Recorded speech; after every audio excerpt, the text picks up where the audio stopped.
doctoral level for 27 years. Presently, I am the professor of Christian ministry in the Christian ministry department at Stanford University in Birmingham, Alabama. I'm Keith Carey. I'm currently with Joshua Project, but since we're almost 40 years, though, I've been actually technically on staff with Frontier Ventures, formerly known as the U.S. Center for World Mission. It was founded by Ralph Winter in 1976. And the whole purpose is to make sure that there's a church for every people among every, and that, of course, we're going to flesh out quite a bit today. Excellent. Well, thank you. I'm Marty Shaw. I grew up in Japan. I'm one of those missionary kids. Parents were with WorldVenture for 35 years. My wife and I went back for 20 plus years of ministry in Japan and then in Asia. And then for the last 12 years, making 42 years, last 12 years as the VP of Global Initiatives, kind of giving guidance to and strategy to WorldVenture's work around the world. JD, let's start with you. You've written a book entitled Apostolic Imagination. And why is that important? And what brought you to that? Give us a little background on that and what you're thinking. Sure. So the book came out just a few years ago, and Marty, it's something that I've been wrestling through for a good deal of time, and a part of it was just looking globally at what the church was doing on a global scale, and realizing that the church is involved in a variety of outstanding, wonderful ministries, but wondering as I read the scriptures, are we being wise stewards, wise kingdom stewards in our day and time? I mean, it's good. Proverbs 19:2 talks about it's good to have zeal with knowledge, but the one who makes haste with their feet, they miss the way. And I just began to wonder if, as we as evangelicals across the world, if maybe we're doing a lot of great things, but the question is, are we being wise kingdom stewards? Are we like the sons of Issachar that basically understood the times and knew what Israel ought to do? And so as I began to look into the scriptures, I began to ask the question, what was that imagination, that mindset that drove the church in her evangelism, her disciple making, her church planting, her leadership development, care for local churches? What was it that shaped that first century group? And as I began to get into scriptures and begin to do some research, I really began to think in terms of maybe we've kind of lost some focus, and we need to reorient our imagination according to what we see there in the scriptures. And so that's basically the gist behind the book. It's not a book saying everything that's going on is bad or wrong. It's just that maybe over time, maybe we've drifted in some different directions, and we really need to kind of reorient ourselves. No, excellent. As you've looked at, since the book has come out and you're teaching and other stuff, students, organization, churches you work with, are there one or two practical examples where you've seen them carry this out? Yeah, I think part of the kind of the aha moments that some people are starting to embrace is really beginning to kind of go back to that Romans 15 kind of mindset that Paul had, where in Romans 15:20, as he's coming to the end of that letter, he's basically talking about the reality of his work from Jerusalem around to Illyricum, and he's going elsewhere. And that he's desiring to work where there's no foundation that's been laid. He doesn't want to build upon another ministry, another set of established work. And so I think part of the aha moment for a lot of folks today, even pastors, is the notion of how can we work in places where there is no foundation? And then as churches begin to think about on a global scale, like things that Joshua and others have done, to draw our attention to the unengaged, unreached peoples and the unreached people groups, to begin to say, yes, there are places throughout the world, and even our brother mentioned a moment ago his work among the diaspora work in North America. Even where are those places where the foundation has not been established? And so that's been some of the most encouraging things that I've seen, and that's allowed some groups and organizations to really begin to think about readjusting their strategies. Maybe they were over here, but maybe reorienting them to more of a no foundation kind of approach. All right, excellent. Well, I'm going to open this one up to anyone who wants to try to take a bite at it, but let's get back down to some basic definitions of the difference between really missions and missionaries, but missions and evangelism. Is there a difference? And if there is, what do you see it? Don't be afraid to jump in. I'd say one of the main things is mission involves crossing some kind of cultural barrier, sometimes a language, sometimes it's a culture. You don't want to granulate that too much, though. I've heard of some people who try to have a different group, as if going to the homeless was a different culture, which it isn't technically. We have the same language, same culture in essence. Anybody else want to jump in on that one? Well, I think one of the things really interesting, because earlier the word Ralph Winter, or the name Ralph Winter was mentioned, who's had incredible influence on my thinking and missiology. His concept of evangelism being crossing cultural gaps, I think is very critical for us to understand, as he talks about or E1 evangelism, evangelism that's done among the same culture as the evangelist.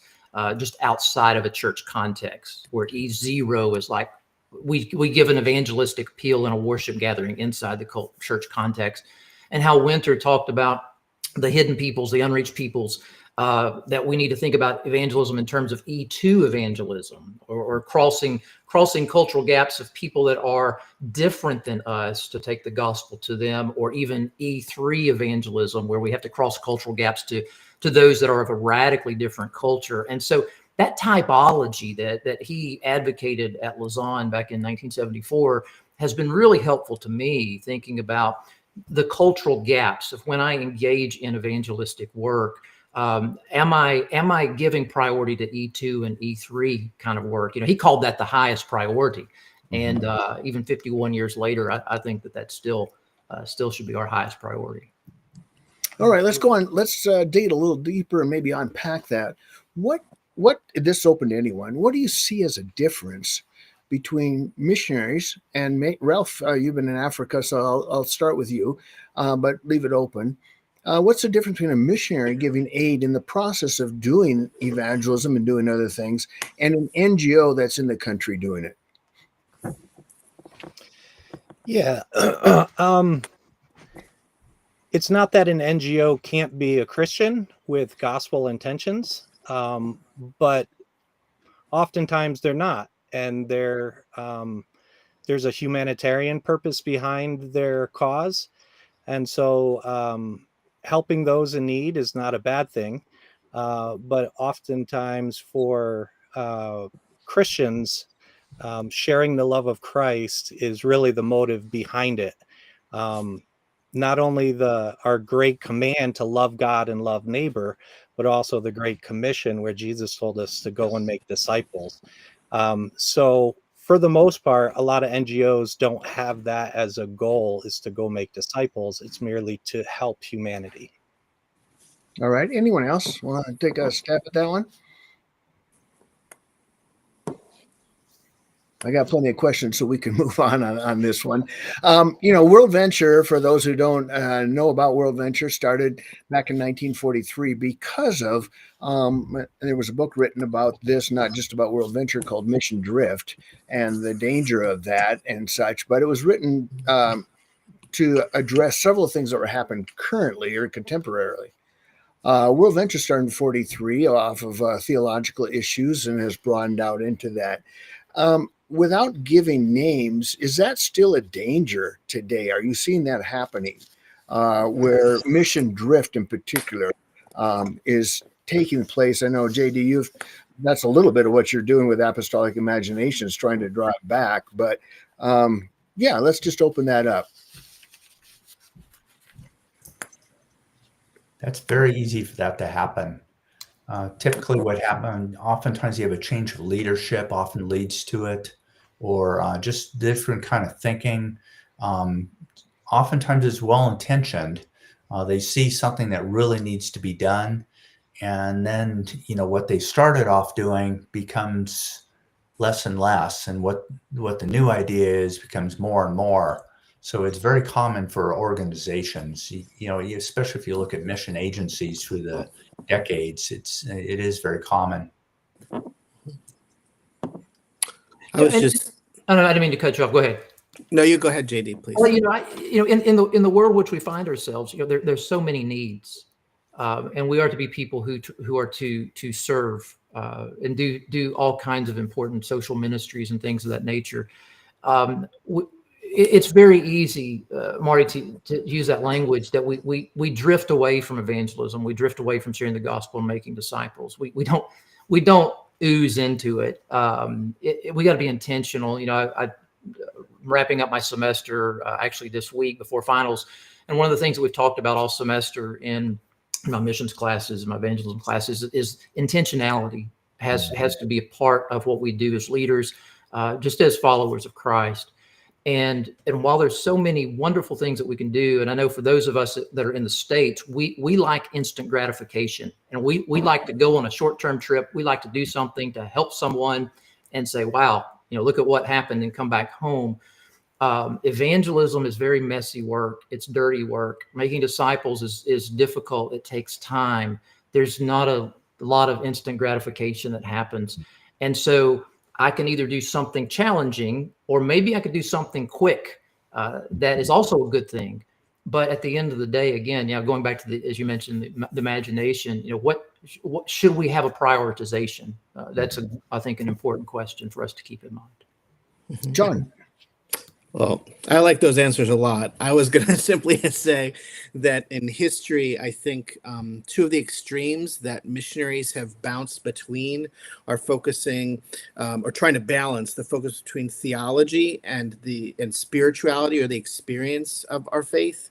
And seen multiple times where if we get too focused on one, we lose track of the other. Mm-hmm. And so I think we both need to make sure our theology is very gospel centered, as well as we are focusing personally on following Christ, on seeking him for ourselves. So it doesn't just become something we do, and it also isn't just something we think about. The two need to be combined. All right, very good. Well, many people want to adopt, and Keith will come back to that, unreached areas, or a lot of the things that go into that. But unreached areas, not all of them, but for different reasons, they're difficult. I think, JD, as you mentioned, there's a slow response in some of them, and that you don't get the instant gratification. What are the things that organizations or churches here in the U.S. or individuals who are out there, what can they do to avoid some mission drift? And by that, I mean, when something's hard and you don't see a lot of movement quickly, then you look for where you can see movement quickly. And as a sense of success, or a sense of feeling good about yourself, not being discouraged and such. So what can organizations, churches, individuals do when they get into some of these areas, so that it isn't just a drift, and maybe, if I can paraphrase you, JD, keeping the main thing the main thing?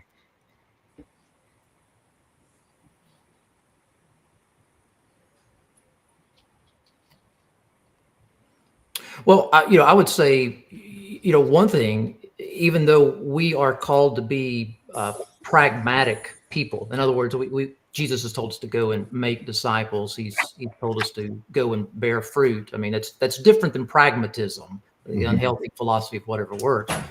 We're called to be pragmatic people, but we're called to be pragmatic people that our methods have to come out of our theology. And so we just have to keep going back to the Word and begin to make sure that we have that foundation, that theology of mission, that theology of evangelism, theology of what the Great Commission is about, and recognize that there's some days that being wise is just continuing to sow that seed and pray, and sow that seed and pray, even though we're not seeing the results. And so I find in my own personal life and in other ministries that I've worked with and consulted with, is that once we begin to move more into the direction of let's try to get the results, and we forget about, or we push that theological foundation off in a different direction, or even bury it, that's when we begin to get into a dangerous situation. And I think it's that just those theological convictions that will root us in the hope of what we're called to do, even when we find ourselves in a very resistant soil. Yeah, that is a challenge where you don't see the results and you're looking for that. And so the tendency, as you're saying, JD, is to change something so that we can get some movement, whether it's theology or whatever it might be. Anybody else want to jump in on that one? Because I think that this whole idea of mission drift, it's not something that happens overnight, but it does happen, and you see it maybe over a period of time. So how do we safeguard ourselves? Yeah, Marty, I'll just say during our time in East Africa, we ended up working together with a team of church planters to start a community center. And part of that was running a coffee house. And sometimes when you get into business as mission, it can be all consuming. Just physically, it takes a toll running a business, and that can take all of your time and energy. So if you're not careful from the beginning when you set it up to not only focus on the business impact but the kingdom impact, then we tend to miss the boat altogether. So having those safeguards in place, understanding what is our mission, what is our vision, having mission statements, vision statements, all that stuff helps us set up guardrails so we know where we're heading and how we want to get there. Otherwise, you end up getting on these twisty roads and end up sometimes going off in different directions. Yeah, doing good things, but not doing the main thing of why we're there. John, let me just put it in a framework for you a little bit. You're coming out of Ukraine. There's a war going on there. How has that been a danger in moving? Because there's obviously needs, and you're trying to fill them and do other things. But you're a theological educator, so how do you put that together to safeguard mission drift? Well, I think it's a particular problem in times of crisis. I can't say that it's completely safeguarded, but what I have been involved with my seminary, and I'm not on the ground. I've talked to and worked with a lot of people that are. They've really embraced the idea of holistic mission and the idea that the gospel drives them to care for people. And in times of war, questions of life and death are just everywhere. And so it's pretty natural to both be providing food, providing medicine, helping people evacuate, while at the same time answering questions about why is this happening? I mean, can you understand why there's this evil? And so a lot of people are getting saved. Small churches are starting up. And even as people are forced to leave their country, go other places, actually, God's working through that too. I don't know. It's hard for me to talk about safeguards in that context. I think it's more just trying to do as the Lord calls you to. I guess I would just caution that I have seen a number of my colleagues and friends just really get burned out in that context. And I've really appreciated those who've had the wisdom to say, for example, set up a retreat for chaplains, for pastors, inviting people to a safer place to just take a break with their families, that kind of thing. Because a lot of people feel with the urgent needs, they don't deserve a break.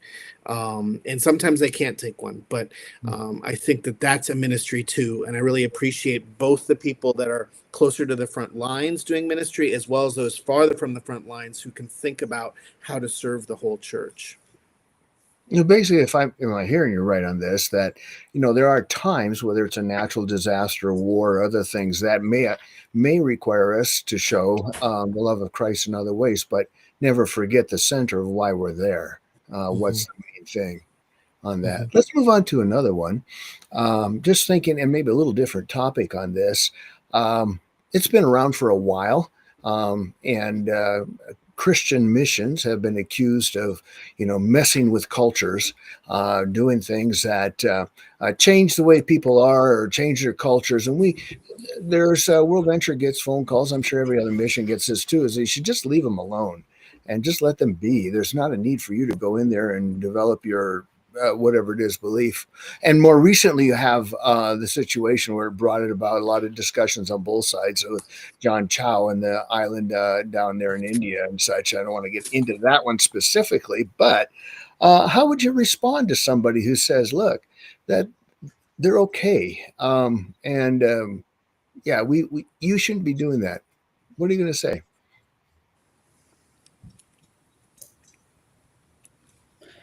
Point is that they're not okay. All right. They're sinners in need of a savior. And there's only one savior, Jesus Christ, who can do anything for them.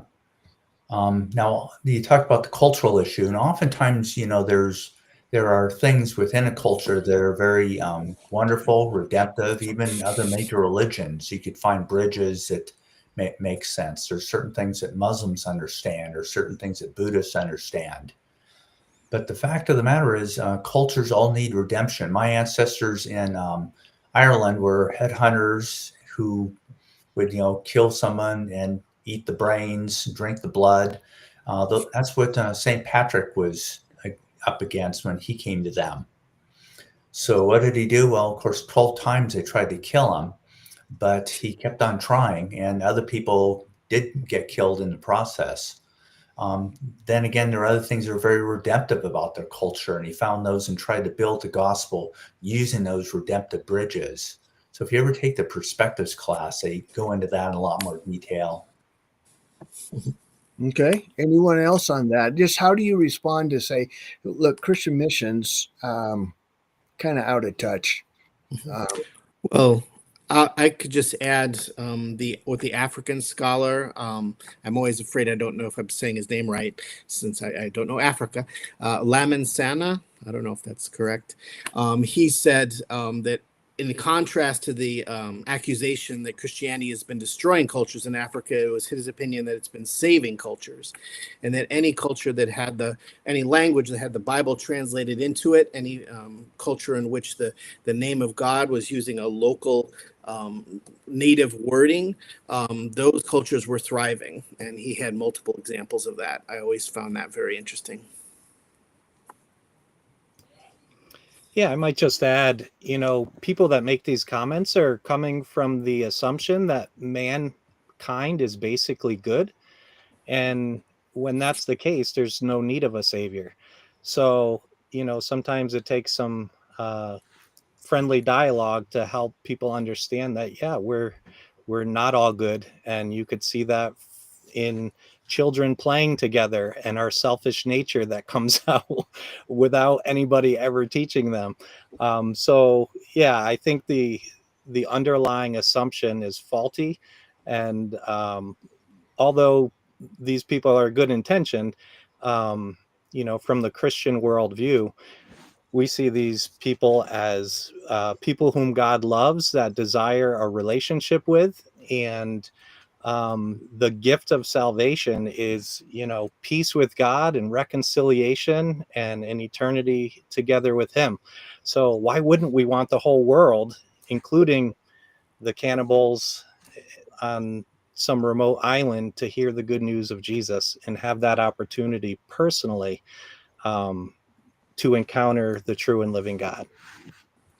Yeah, and I think, Marty, also in response to that question today, as we look back over a couple of centuries of, Protestant, missionary history, I agree with my brothers here, but we have to admit that paternalism, colonialism, imperialism, there is a dark shadow in many places, and so moving forward, wherever the body of Christ is in the world, we need to be aware of that history, and we need to really think in terms of biblical requirements, cultural preferences, and making certain that the stumbling block is a stumbling block of the cross, and that people are not having to crawl across my cultural preferences as a stumbling block before they can get to the way of Christ. And then when we are teaching people obedience, to really press into those contextual issues. And I know that gets into a lot of sticky conversations that we continue to have, and rightly so, in mission circles.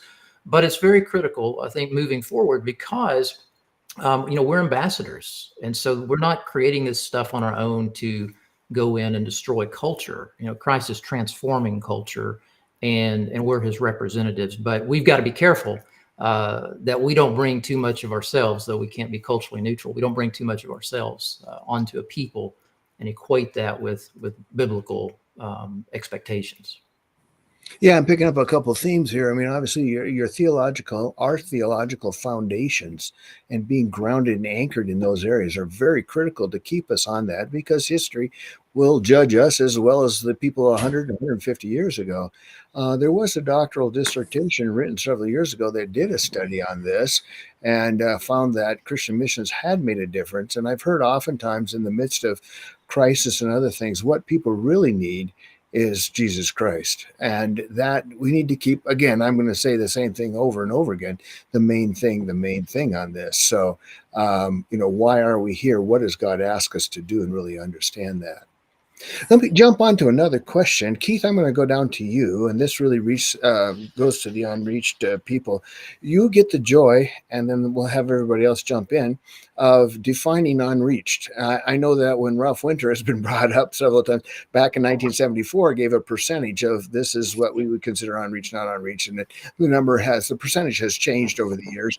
But in from Joshua's project's perspective, how do you define the unreached? And we'll just stick with that term. I know there's all kinds of other UPGs and UPGs and other kinds of things that we can go into, but let's look at the unreached. And then why is it important to understand that? It's a matter of prioritizing. It's remember when I think it was in the gospel when we were told to go to every tribe, tongue, and nation. Other times is go to your Jerusalem, your Judea, Samaria, and the uttermost parts of the earth. Those are different layers. It's a little bit like the E1, E2, and E3 evangelism, roughly put. But why do we do it? It's because otherwise people go to wherever it's easiest to go to. The path of least resistance is very much of a it's very tempting. You're doing something in mission, you're doing something good, but yet there's still people who are neglected. Like Ralph could tell you about people who are from Muslim backgrounds. If you tried to reach them in a place like Yemen, I have a friend who did that, and he went there for years, did all he could about it. But here we are in certain parts of the United States, you could reach people from Yemen, and there's an opportunity to reach them, but they're still very much unreached. That highlights the importance of the diaspora. So having that litmus test, having those definitions, so if you don't have that, think of it like trying to hit a target, but you don't know where the target is. Okay. Anybody else want to say anything about unreached? Ralph, I know you've done some work in that area and other things to build on that. How, particularly looking for people who are online listening, whether it's a church or an individual organization, of how do we utilize this well?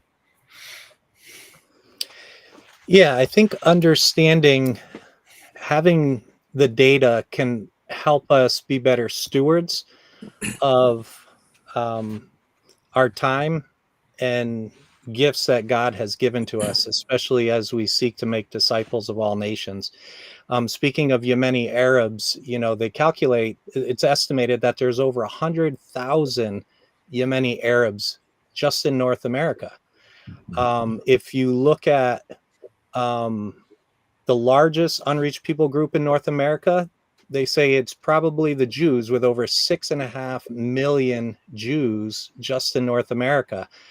And then if you combine all the different Arab groups together, they would come in second place with over 2 million Arabs just in North America.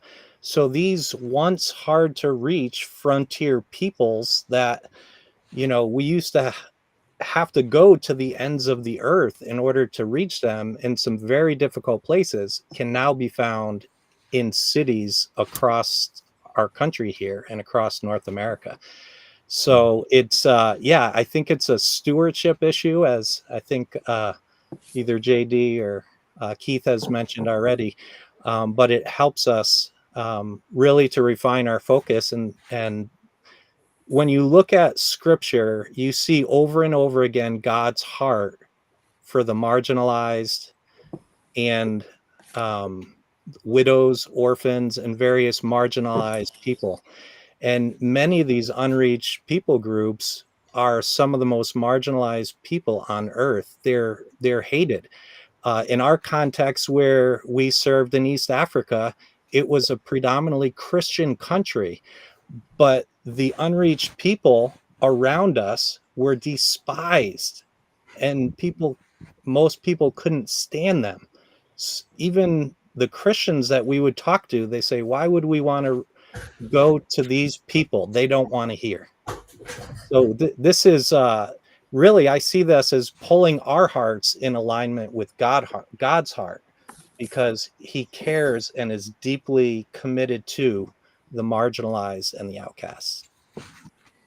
Yeah, the whole people group missiology. I mean, it shifted the paradigm in the latter 20th century of global work.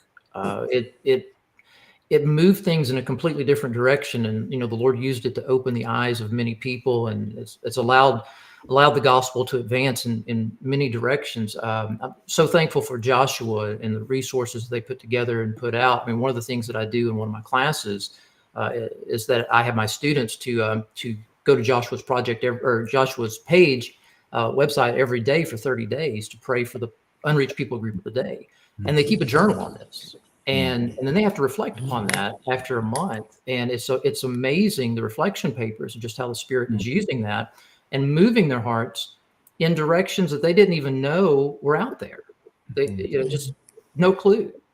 And so this has not only been a paradigm shift, but it's an issue that we need to keep even pressing in on more, even when we talk about diaspora work, because it really, as it was said just a moment ago, it helps us understand the target. Very good. Well, let's move on to something really practical, but staying on the same topic here. I mean, this is, you say people groups, and I was just thinking that Yemen people are in Yemen, and now you're telling me that there's a whole bunch of them here in North America. And so, I mean, how do I even begin to break this down and figure out where I'm going to go? And Keith, I'm going to go to you and say that both, and I'll pick on two of them. Actually, Joshua Project and the IMB have done the International Mission Board, done an excellent job in doing research on that. I did see recently, Keith, I may be a little outdated on this, but that Joshua Project just put out the people group adoption manual, and I think it was focused on Africa initially. There's probably some others on that as well. But what are some practical resources that individual churches or organizations could look at when you're saying, hey, okay, people group are important. Let's figure out where we start. Well, one of them, as JD mentioned, was the Unreached of the Day app, or I get it by email. Every day you pray for a different unreached people group. So that way it makes sure that it's in the forefront of your mind on a daily basis. This is one thing I learned from Ralph Winter. Of course, he founded Frontier Ventures. It was called U.S. Center for World Mission at one time. But anything that doesn't affect your life on a daily basis, it will not affect your life. Now, he was thinking in terms of giving, the handful of rice, the handful of coins and all that, but having something where every day you pray. So that's why they founded, in 1982, they founded the Global Prayer Digest, which I worked with up until 2020, and our efforts merged with Joshua Project's Unreached of the Day. So every day, if that's affecting you, that's always a good thing. There are a lot of other good prayer guides as well. Others, have you used things that have been good practical resources? I mean, I used to use with my students Operation World, although I think I'm not sure if they're as up to date as Joshua Project might be, but just the page for each country or area of a country, I think, was very helpful, especially because we had to translate into Russian, so that helped us. And Operation, just why don't you share a little bit what Operation World is? I know there's a new volume coming out here forward anyway. Well, the idea is it shares information about each country of the world, how the peoples that live there, and issues that they face, both in terms of spiritual as well as some other general issues for prayer, just encouraging people to pray for each country each day. Similar, I think, although maybe not as detailed as what Keith was talking about. Okay. Well, let's just for fun, I guess, and not just for fun, because it's all very important. It's about people and eternity. But let's look at, we say that this group is unreached. But if I go back in history, it seems like they were reached, or at least there was a percentage of them where Christian population and people who believed in the Bible and followed that were there, and now it seems unreached. Can that happen, and what do we do with that? Keith, I think I'm going to pick on you again because I think you said something about that, but the rest of you can come in on that. What do we do? Are they reached because they were reached in history and we don't have to worry about them anymore? or is there something else going on? That's one way to look at it. I would say no, however. I tend to figure it's best to err on the side of caution because it's just so absolutely essential that we reach every tribe, tongue, and nation. North Africans would be a very good example. You get someone from Yemen, get someone from Algeria. One of the early church fathers was from a Berber background, which is almost entirely Muslim today. The Arab peoples in North Africa, with the one exception is Egypt. And the reason why that was different was somebody bothered to translate the scripture for them. That made a huge difference. That's why scripture translation is so important. All right. Anyone else want to jump in on that? I mean, it's reached, unreached. Are we looking at, I'm going to put it another way. Are we looking at just current, who doesn't have the gospel? Where isn't there a church that has the strength to multiply itself or to carry on? Or do we look across history? And I'm not going to jump in. I will jump in if you don't get the answer right. But anyway, that we'll go on from there. But I think the historical question is an important question, Marty. But I would also agree with what's been said. Our contemporary realities. It preach the gospel to all nations. I mean, we've been talking about, we didn't script this to talk about Yemen, but if you think about Yemen, I mean, about 35 million people live in that country. According to peoplegroups.org, that's divided among 16 people groups. And of those 16, 14 are unengaged, unreached people groups.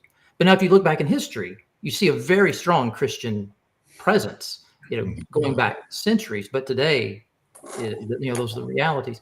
So I don't think that we need to write off anyone in the present. I mean, these are just benchmarks. The people group missiology, it's a benchmark to help us think about how do you strategize to reach 8.5 billion people. So I'm sure our accuracy is a little off in the process, but I will throw something into the mix that I think it's worth considering, and that is if our eschatology and our missiology is about reaching those that have never heard.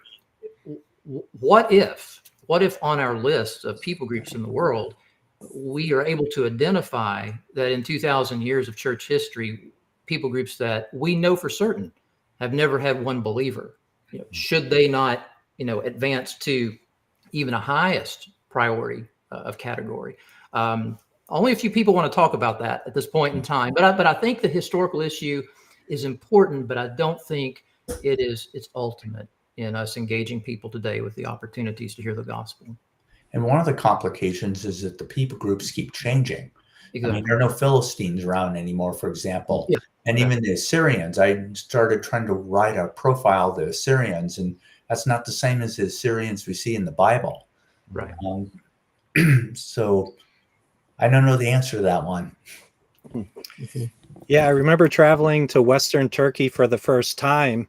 And as we landed at the airport and we're driving to the hotel for a conference, my heart just broke and sunk seeing the mosques dotting the the roadside, knowing that this is the place where the gospel first took root. I mean, the 7 churches of the book of Revelation, Laodicea and Sardis, and, all these churches in Western Turkey no longer exist.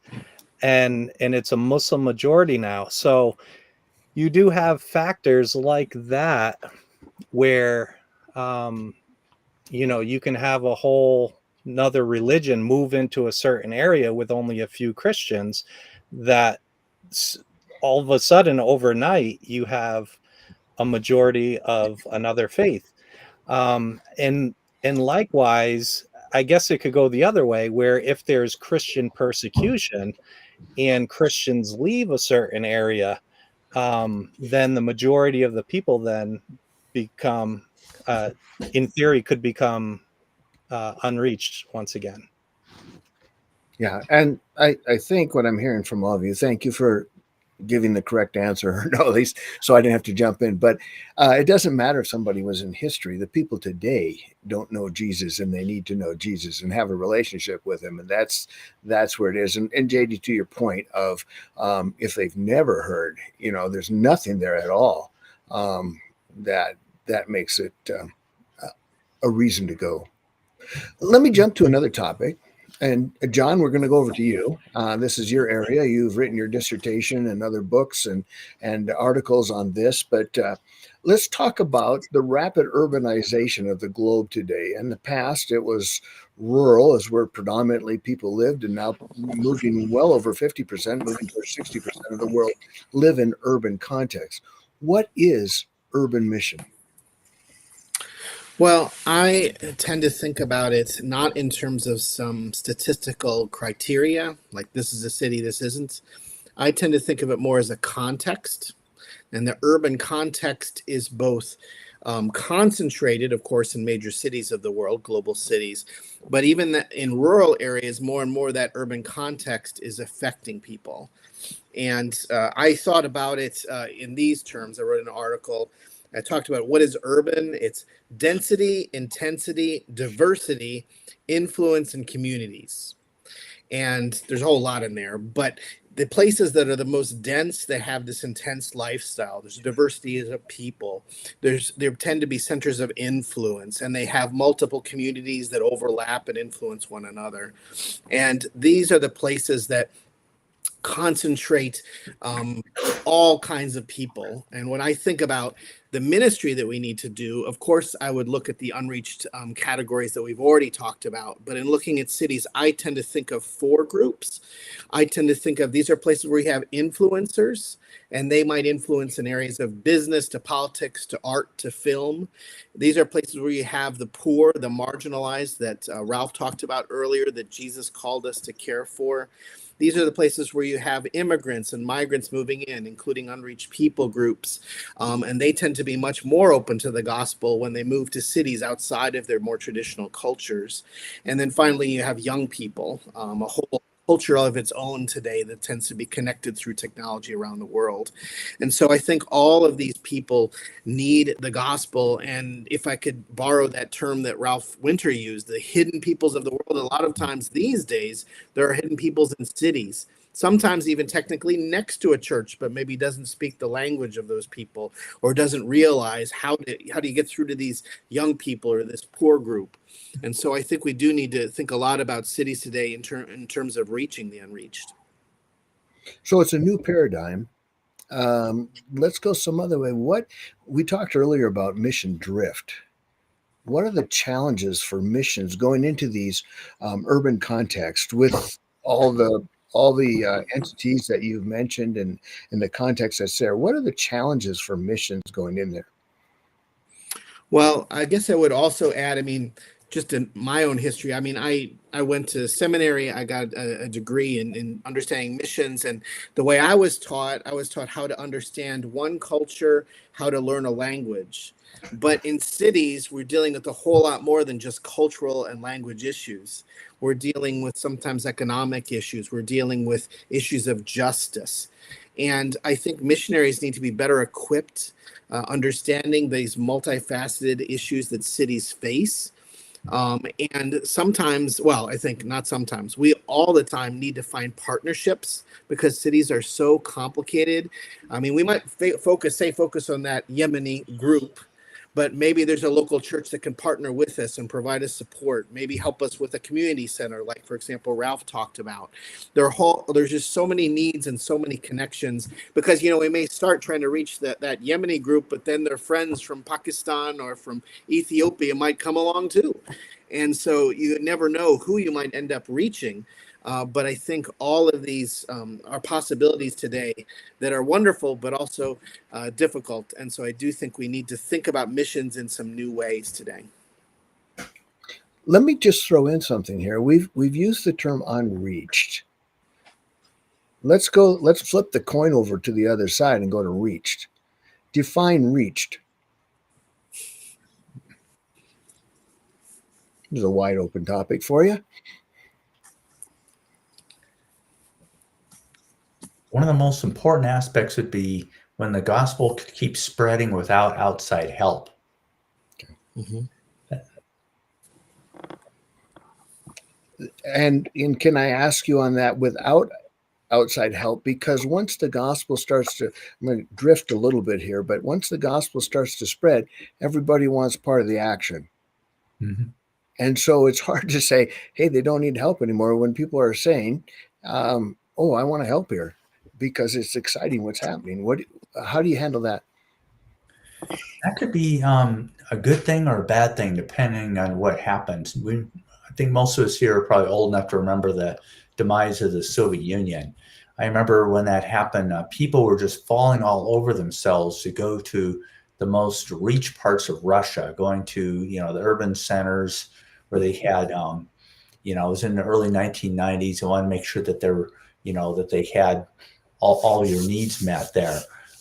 Even if they went to the more unreached parts, what was the Soviet Union, Kyrgyzstan, Tajikistan, they usually go to Kazakhstan, which is probably the most reached, and then they go to Almaty or an urban center there. It was hard to get people to go to the least reached parts of it. On the other hand, though, sometimes if people are open, that's the time when you need more workers there. Only God can really decide that, but the decision needs to be made by God, not by what's most expedient. And it's very easy to allow ourselves to make a decision based on expediency. Okay, so that's a good segue, actually. Talking about if there is a movement, people are responding, receptive to the gospel message. People are coming to Christ. Churches are being formed. Discipleship is happening. And yet, when we look at the turn of this century, from the 20th to the 21st century, you see a large number of missionaries around the globe. And then today, if you look at the statistic numbers, that number has shrunk. So we need more. So I'm going to switch here a little bit. Whether it's an unreached people group where there's no known believers, or there is a place where it's really the response is great. What's prohibiting us? And maybe JD, start with you. You're seeing it in the classroom, and people are doing that. But what is it why have we seen a drop? How do we get more people out there? Yeah, well, I mean, obviously, we want to be praying. We want to be leading with the word, teaching people this mission of God that runs Genesis through Revelation. That God's mission is not just based upon Matthew 28 and Acts 1:8, Matthew 24. And in other words, it saturates the scriptures, and so we have that in mind as, again, going back to the foundation. But then, what's our global realities? Do we teach our people do we cast that vision before them? Do they know about the unreached of the day? Do they know about the opportunities across the street? That God has moved into their neighborhoods. Do we tell stories? Do we share those stories with people? As leaders, if we're not leading by casting vision, by laying a biblical foundation, by setting an example in our own lifestyle. So, you may be a pastor, but how are you modeling it? How are you setting an example for those that God's calling out to go as missionaries? And so there's not one simple answer. I think there are multiple tributaries that have to come together to create this river in the process of mobilization and getting people to the field. That involves these things and other things as well: short-term experiences, hands-on opportunities, things of that nature. Could I add on? I was just thinking of what Keith was talking about in the fall of the Soviet Union, and thinking about why did that work so well in terms of recruiting people? It didn't necessarily work so well in how the missionaries were all employed. That I definitely agree with, and there are a lot of nuances to that. But I think they did do a great job, like JD was talking about, in telling a story and explaining this need. Now, they didn't get all the details right, and I think actually one thing I'd like to just add here, at least where it's possible, if there is an indigenous church, maybe not a very strong one, if we can work better with them. That was one of the big mistakes made in the early in those days after the Soviet Union fell. If we can understand their story and their needs, their capabilities, and maybe how we can help them better. I mean, I felt when I went to Ukraine, and it was much later, I only went in the year 2000, the big need then wasn't as much church planters, although some people did that, was more theological education and helping train the leaders they already had. But again, I was told that story by both Americans that had done it before and by Ukrainians and then other Russians, other people like that, who came and told these incredible stories about what was happening, how God was working. And I think the more we can connect people to what's happening on the ground, the better off we'll be, both in terms of recruiting people and in terms of then employing them into a place that they'll make a difference. And then, to be honest, they'll become recruiters once they have good experiences and share with their friends and family. I love that, John. In the African context, Africa has now has more Christians than any other continent. So does that mean the job is done? Well, obviously not. There's still the prosperity gospel is very popular. So theological education, helping our African brothers and sisters also catch the vision of reaching out beyond themselves and understanding how to do missions and equipping them to do so and partnering together. I think the day of us coming in and just blazing a trail on our own, the gospel has advanced far enough now where we can come alongside our national brothers and sisters and say, hey, how can we as Western missionaries help you in advancing the kingdom of God among the people of this area? And so I think in terms of mobilizing the church, we have to think beyond just mobilizing the Western church. We have to think about, as the body of Christ collectively, the Big C church, how do we do this? How do we as Western missionaries humbly come alongside and come under our national partners without this cavalier approach that says, I'm the boss and I'm going to show you and tell you how to do it. Just follow me.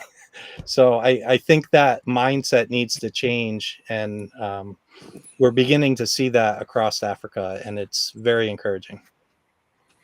Well, we have about 4 minutes left. I'm going to save some time for me to close. But, John, you talked about stories. And are there stories that any of you, the four of you, we aren't going to have time for all of you, but to share of, just what are you seeing churches do? What are some of the good things that are happening around the world? Let's, I guess, end on a high point. There is still a lot of need, and we recognize that. But what are you hearing? What are you seeing?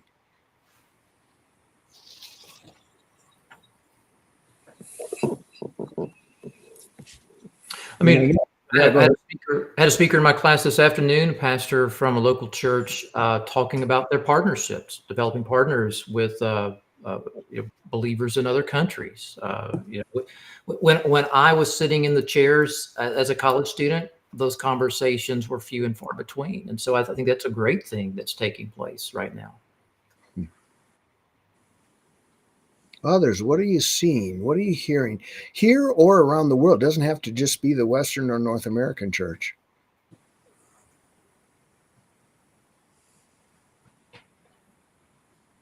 I know I've got stories, but I'm the host, so I can't give a story on that. But anyway, I could say something that's indirect. The Perspectives in the World Christian Movement class is spread and it's becoming not just American or Canadian, it's worldwide.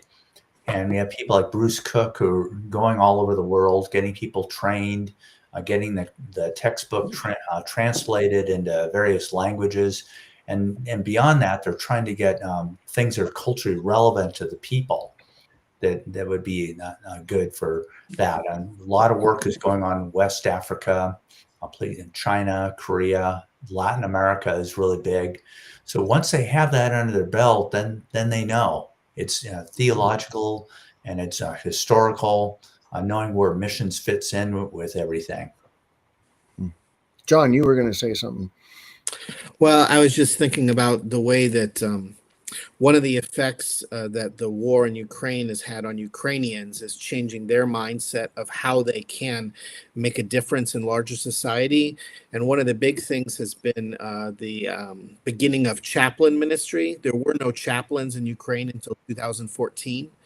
And now it's a way that both some people become embedded in the army and living with the troops and sharing the gospel and supporting people as they go through the horrible things they're going through, as well as it's become a means of mobilizing churches to send, they call them volunteer chaplains, to take supplies from their church wherever they are, go to the front lines, provide for both civilians and soldiers there. And so it's been a way that the evangelical church, which was marginalized under Soviet times, can get involved in society. And I think that's been a great story.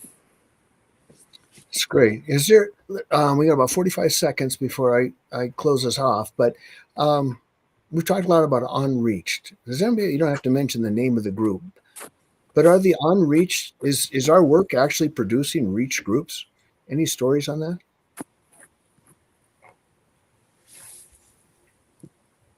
I think from a purely statistical, breaking that 2%, 5% adherence rate, threshold, I'm not hearing so much that, but I am hearing stories of gospel advancement, people coming to faith, disciples made, churches being planted. Very good. Well, it takes time. And sometimes you see it rapid. I know I was in Japan, so that's a very slow place, but you do see movement and you have to celebrate that.